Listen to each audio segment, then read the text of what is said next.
Hello, I hope everybody took their book home.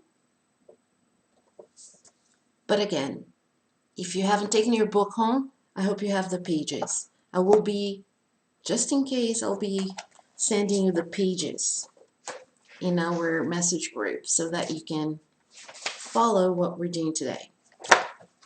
So we've been talking a lot about fact, fiction, how to distinguish between a factual text and a text that is fake or that is built around making people believe something that is not true, the intentions behind it. We've been looking at a lot of different concepts regarding social media in the world that we live in. And this chapter has a few texts that deal with that specifically. What we're going to talk about today is on page 193, 194, 195. I know it sounds like a lot, but once you get into the texts, you will get kind of sucked in and you'll be able to draw parallels between what's happening there and what you see on a daily basis. The first text talks about Facebook. The second one talks about YouTube.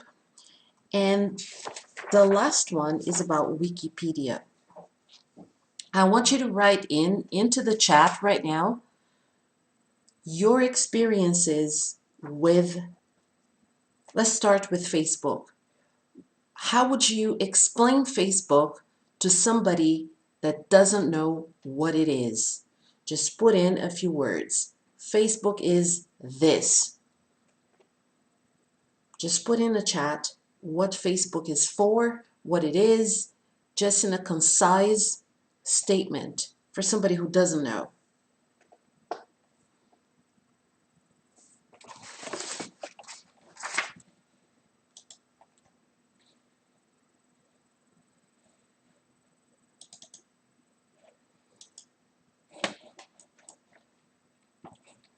Different people will have different concepts for Facebook. Some people use it to communicate with their family and friends. Some people use it because they want to make political statements. Some people use it because they want to maybe comment in certain forums and be a part of something. But mostly it was designed for people to just communicate with each other, keep up with family and friends. But now it has grown to something completely different than what its initial purpose was. So first of all, a lot of people, as a matter of fact, blame Facebook for a lot of the spread of fake news and misinformation that happens nowadays. Please type in chat if you agree or disagree. Does Facebook help pass around misinformation?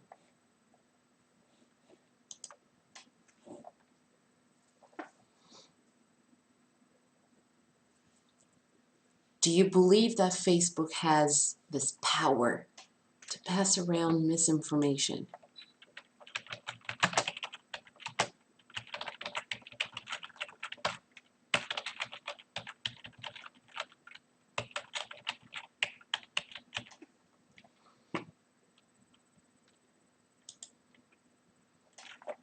For those of you who do believe it, how often do you see something on Facebook and take it for at face value? Like, okay, I saw this on Facebook, so this must be happening.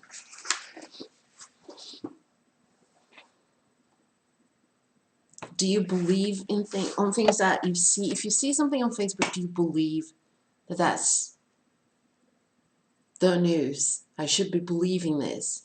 Whatever piece of information I saw on Facebook, I should take it to heart and pass it around because it must be true? Or do you take it with a grain of salt and you start to do your own research? Try to find different sources of information that might give you the truth. Those are things that we're going to be discussing here. According to, and this is according to the short text you're going to read, Facebook actually has in place a system to delete certain types of information and not other types of information. Do you think that that can cause anything negative in the world? Do you think they should adjust the way that they handle these policies? There's a lot for us to think about here, especially because what most people don't realize is that when you sign up for Facebook, there is no way for you don't know how it's going to affect what you do.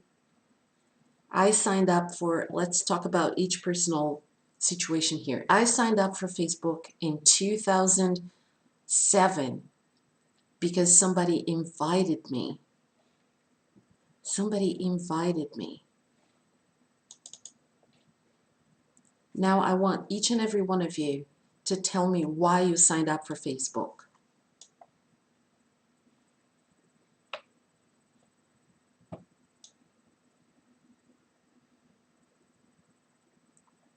I didn't expect anything from it except for keeping up with family and friends. There's nothing else on my mind. I wasn't thinking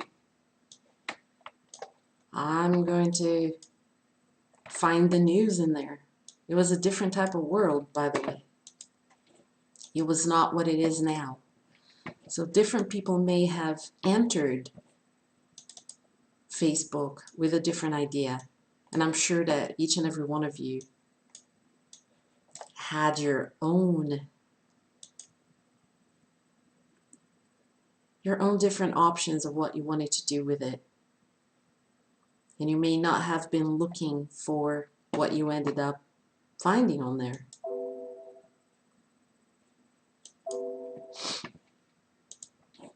The next thing that we're going to explore is YouTube.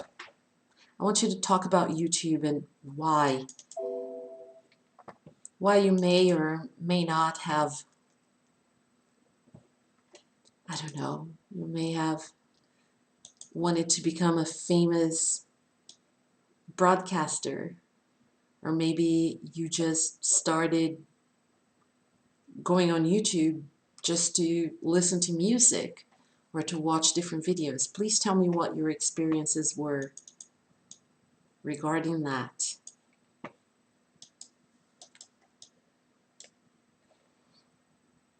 I know different people will obviously have different answers.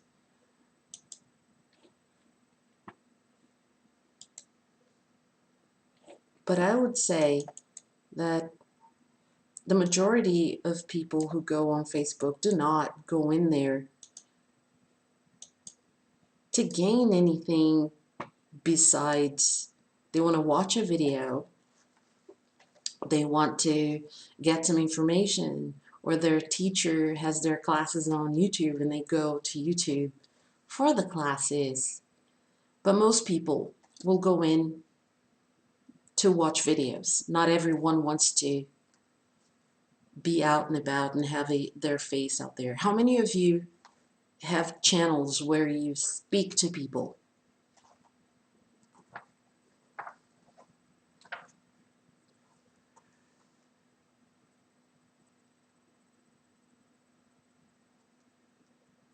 How many of you go in there because you have a favorite YouTuber? So different people have different ideas of why they come on here. But now, the text we're going to read is about how there's a lot of fake news on YouTube. So you have to explore the different aspects of these social media types and how they may or may not influence how fake news is spread. A lot of people get their news from YouTube, believe it or not. Last but not least, I'd like you to please type in what Wikipedia is to you.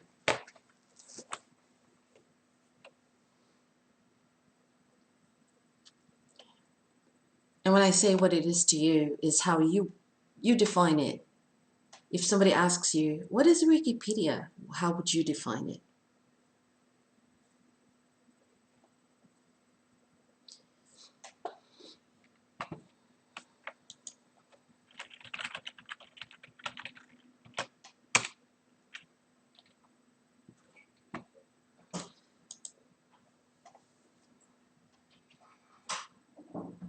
The next question I want to ask is, do you believe that Wikipedia is a reliable place for you to get your news?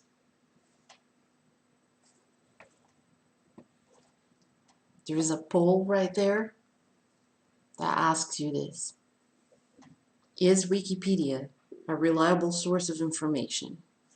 Please type it in, because it's the last thing we're going to be exploring today.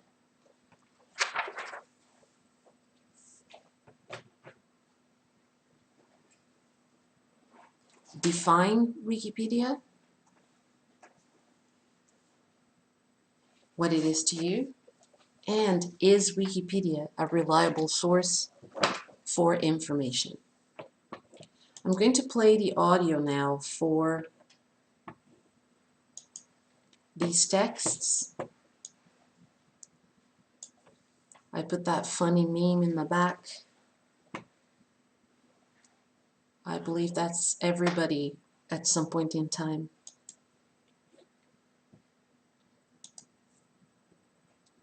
So we're going to start with Facebook, the Facebook text on page 193.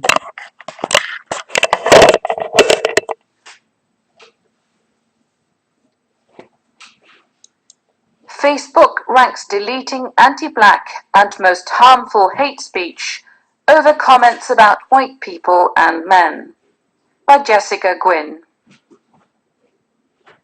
Facebook puts a higher priority on detecting and deleting racist slurs and hate speech against black people, Muslims, Jews, the LGBTQ community, and people of more than one race than on statements such as white people are stupid and men are pigs. The company said its automated moderation systems are being retrained to focus on hate speech targeting historically marginalized and oppressed groups, which can be the most harmful. We have focused our technology on finding the hate speech that users and experts tell us is the most serious, Facebook spokesperson Sally Alders said in a statement. The policy shift acknowledges years of complaints that Facebook's hate speech policies disproportionately stifle black users, while failing to protect them from racially motivated harassment.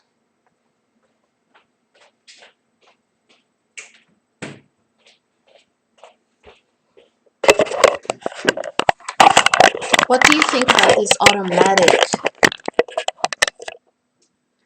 automatic system that actually detects what is and what is not harmful, and what is not something that people should not be exposed to? Do you think it should be targeting these individuals and what is said about certain individuals? Is that a good automated system? And more than that, here is a question. Do you think it should be done manually by humans? And why do you think it's not done by humans? Why is it done automatically in the system by just detecting certain words rather than having people read them?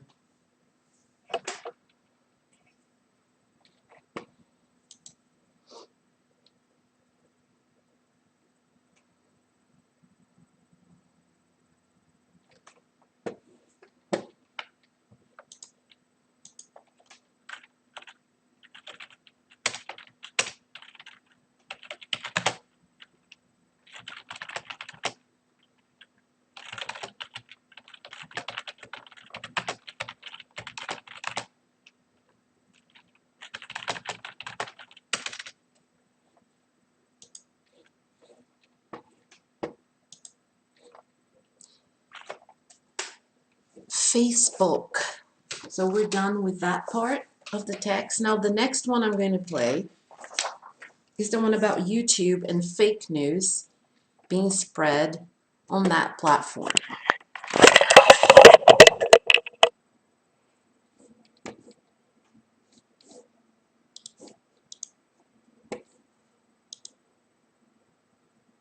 YouTube's fake news problem isn't going away, by Alex Shepard.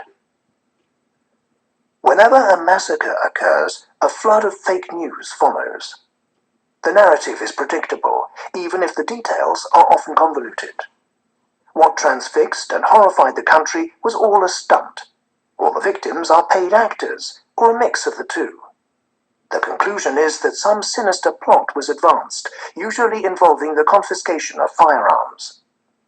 The shooting at Stoneman High School in Parkland, Florida, that left 17 students and teachers dead was no different. A video circulated alleging that David Hogg, a Stoneman student who has been an outspoken gun control advocate in the wake of the tragedy, was an actor. It racked up hundreds of thousands of views and briefly claimed the top spot on YouTube's trending rankings. YouTube pulled the video hours later, saying it had been removed for violating YouTube's policy on harassment and bullying.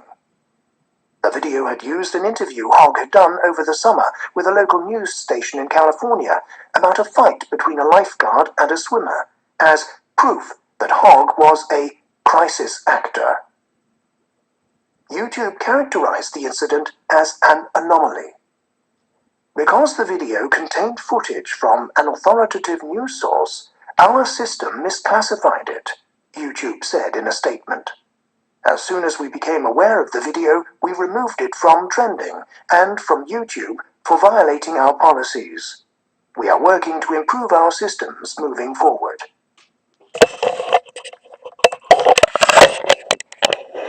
In this particular case that the text talks about, it relates a situation where a conspiracy theory was fueled by a video that was on YouTube that came from a news source. And because it came from a news source, people twisted what was in it, and they actually said the guy who just granted an interview, that guy was a crisis actor.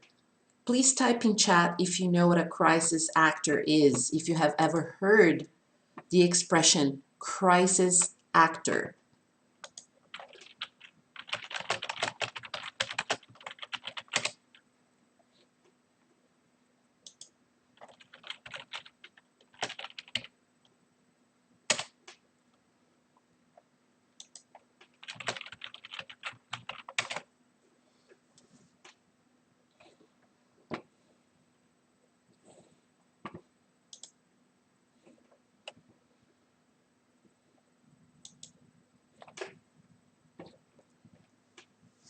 If you want to hear an example of a crisis actor situation that happened a few years ago, one of the most famous ones for this, the situation that happened at Sandy Hook School. There are so many different conspiracy theories regarding the Sandy Hook massacre. Sandy Hook became famous as a source for conspiracy theories because a lot of people pointed out theories that stated that some of the people involved were not real people, that nobody died, that actually everyone that was granting interviews to the press, that they were all crisis actors. With Sandy Hook, up until this very day, if you go and Google it, YouTube it, or you find any, I know some of you are going to see TikTok. I'm not a big fan of TikToks, but I can see where, I'm pretty sure that if you go on TikTok and you look for it, you'll find it too. Conspiracy theories about Sandy Hook. So according to the conspiracy theorists, that didn't happen. And all of those people that were being seen on media outlets and all the footage from that day was actually faked. according to these conspiracy theorists. So that's what's happening here with YouTube, trying to remove fake news from its content. Usually, there's so many conspiracy theorists, I believe it would be very difficult to remove everyone. But the disclaimer at the very beginning of a video can pretty much cover their bases so that they can do their video. They will put a disclaimer. Do you know what a disclaimer is? Please type in chat your definition of the word disclaimer.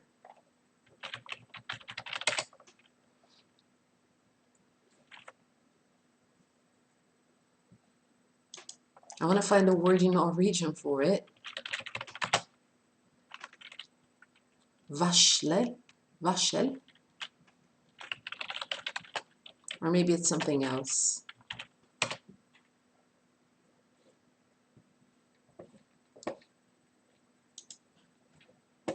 It's okay, so ansvarsfraskrivelse, that's what a disclaimer notice is in Norwegian. So they post that at the very beginning. So before they say anything, they put a disclaimer covering their bases to make sure that they won't be pulled from the content. So that's how conspiracy theorists actually get to post certain types of content. But you can look into Sandy Hook. You can look into conspiracy theories about Sandy Hook. There are lots of tremendously very intricate conspiracy theories where they tie this into the shooting that happened at the movie theater. There was a crazy person that shot a lot of people in a movie theater, and apparently they said that there is some sort of clue about it in a movie that was made prior to that happening, that the name Sandy Hook is in there. And sometimes I feel like those conspiracy theorists, they go way outside the box to find something to tie things together. And social media platforms are places where they're able to spread certain things and they can be vocal. Of course, there's the freedom of speech in the United States, and that's where YouTube is. So people are able to say whatever they please without any sort of punishment, unless, of course, they say something that will, for example, that will have violence as a consequence, that will have some sort of negative circumstance following whatever somebody said.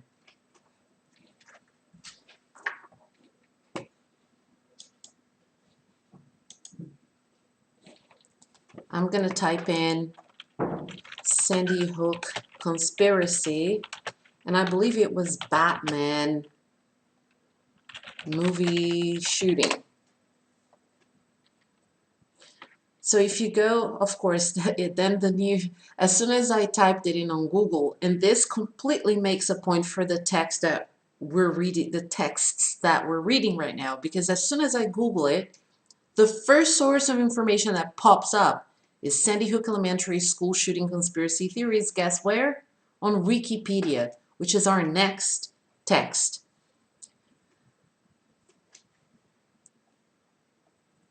So just go and Google that and read a little bit into it so you will see where all of this is coming from. The next text is going to be the very last of today, and it's about Wikipedia. Wikipedia at 20 by Shane Hegarty. It's the information I don't want from Wikipedia that always snares me. The detours, the footnotes, the link 4 lines into an entry that leads me to another page, which leads me to another, and ultimately I'm pinballing quite happily from one subject to another. It is all a touch bewildering, quite literally too much information, and it's not a site you go to for the great prose. Given the amount of humans behind it, Wikipedia so often reads like it has been put together by a machine. Its language is flat, dry, often a sequence of statements without flow or personality, and riddled with footnotes or that infamous placeholder, citation needed. A glimpse under the bonnet, available on every page of Wikipedia, is a reminder of the editors and administrators busying away in a noisy engine. These are people such as Stephen Pruitt, who has made more than 3 million edits and created 35,000 articles en route to being the most prolific editor on English-language Wikipedia. Time magazine included him in a list of the 25 most influential people on the internet. Or there was the 19-year-old in North Carolina who wrote nearly half the Scots Wikipedia articles until it was revealed last year that he had no knowledge of Scots. In many cases, he had just dropped Scots words into English sentences, not helping the reputation of either Wikipedia or Scots. A notice on Scots Wikipedia, in Scots, still reads, "Following recent revelations, Scots Wikipedia is presently reviewing its articles for muckle lied inaccuracies." There is some artificial intelligence involved in keeping Wikipedia going, but it remains an ongoing triumph of human ingenuity. And in more profound ways, 2020 was a very good year for Wikipedia. Quietly so, based in part on what it didn't do. Twitter, Facebook, and YouTube found themselves blamed for unleashing fake news, conspiracy theories, and the variously horrific aspects of human nature. Wikipedia, meanwhile, found itself treated as a relative rock of impartiality. It had attained something of an old-school establishment feel about it, a website of record, to a certain extent.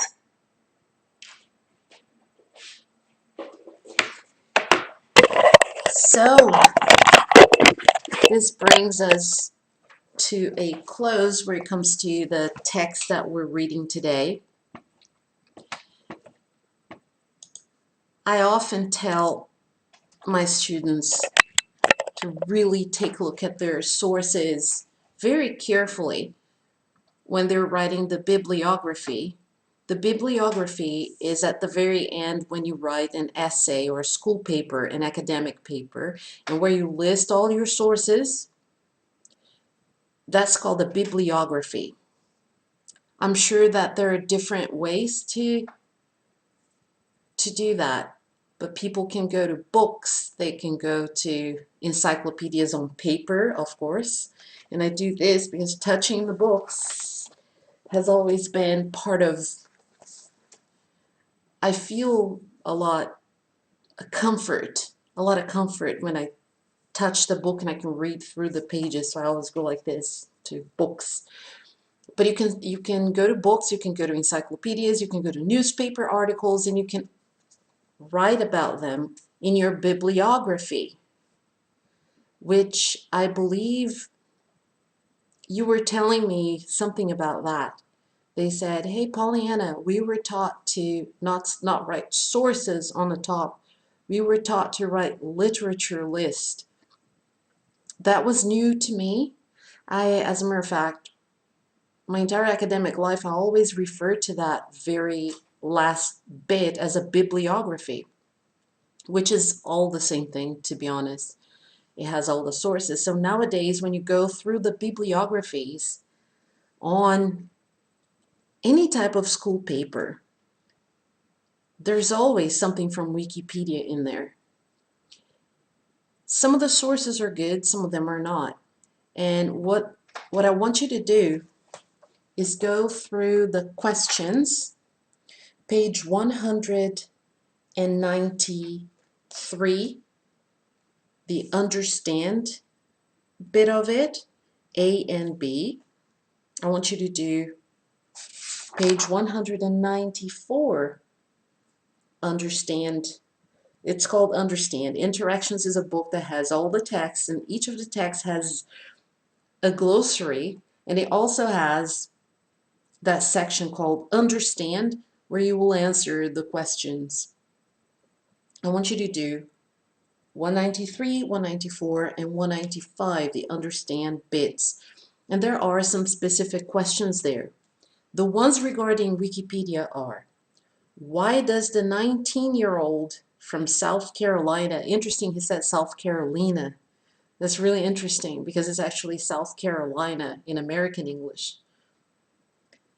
And then the very last one, why does the 19-year-old from South Carolina serve as a reminder that the editing system of Wikipedia has weaknesses? I'm going like this because I'm not wearing my glasses.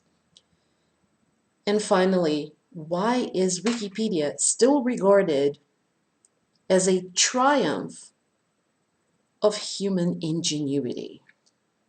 So when you think about that, although there are flaws on Wikipedia, there are still a lot of good bits of information on there.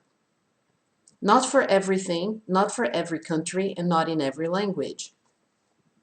So I strongly suggest that you do go for other sources and not just Wikipedia. Just like I tell you. Facebook ranks deleting anti-black. Just like I tell you when it comes to TikTok. There's my Duolingo. Those of you who take Spanish classes with me, I am gonna do special prizes for everybody that does Duolingo while they are on vacation. And whoever collects the highest amount of XPs during their Easter break, that person is gonna get a prize for Spanish. Not all of you who take English with me also take Spanish, so that doesn't go for everyone. So what we're gonna do now, I have some words and different elements of grammar, usually grammar, vocabulary, structure, idiomatic expressions, all of those things go into your classes. I always tell my students, my main focus when I teach English and Spanish is language, structure, and communication. Although it is good to learn about Spain, it is good to learn about American studies and British studies, and it's good to learn the geography and the history, the culture, all of that is really important. But I really believe that a focus on language is more important than anything, because ultimately that's what you're going to do. You're going to use language for communication. So here's what I want you to do. I want you to get your phones. I hope they're charged. And I have some items that you were taught over the course of the past couple of months. Some of you may or may not remember one day when I had you stand where the blackboard is, and I was sitting across from you, and I started reading out words, and you had to write them on the board, and we had some formal words and informal words. We're going to be tested now on how much you have learned from that day. We have used some of the words from that day later on in conversation, later on in our discussions in class, in our many debates that we have, but I don't know if you will remember all of them. We're going to look at 10 different words, and we're going to do this with checkpoint.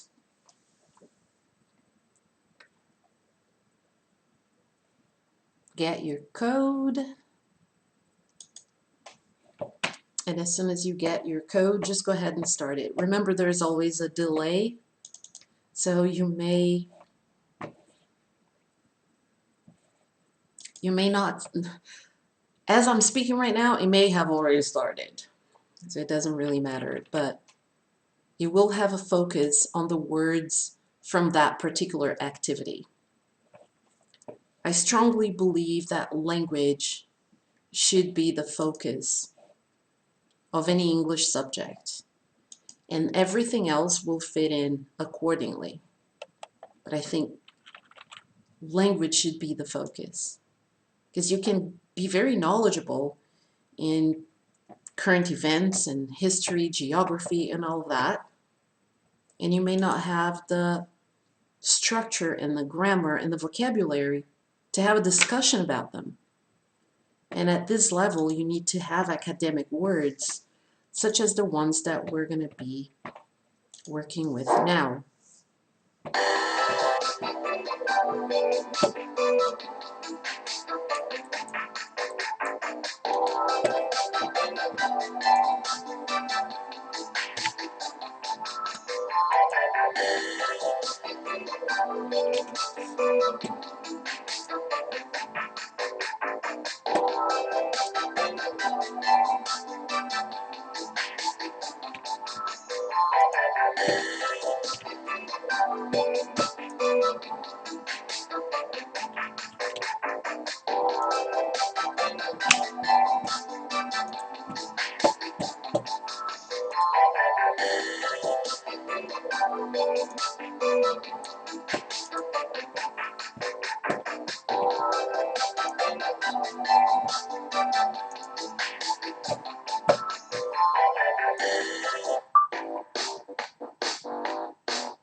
So here's what happened.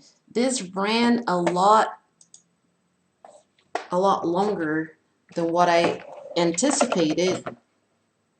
So I'm actually going to just have you do